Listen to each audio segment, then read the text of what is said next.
Hi friends, welcome back to my channel. In today's video, I'm going to show you how to change the lock screen clock style on the Samsung Galaxy S23 Ultra. If you're new here, don't forget to subscribe and give this video a thumbs up.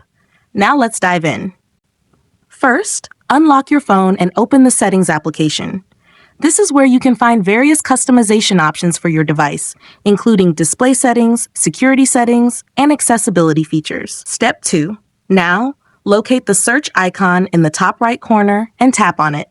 The search feature makes it much easier to find specific options without having to scroll through multiple menus manually. Step 3. In the search bar, type lock screen and AOD.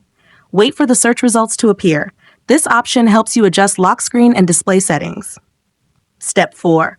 After performing the search, find lock screen and AOD and tap on it, then select the Edit Lock Screen option.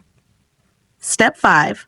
For the last and most important step, locate the clock style and tap it. Choose your preferred clock design from the available options. Once you've made your selection, tap Done to apply the changes. Your lock screen clock style will be updated instantly. If you found this tutorial helpful, don't forget to give it a thumbs up and subscribe to my channel for more great tips.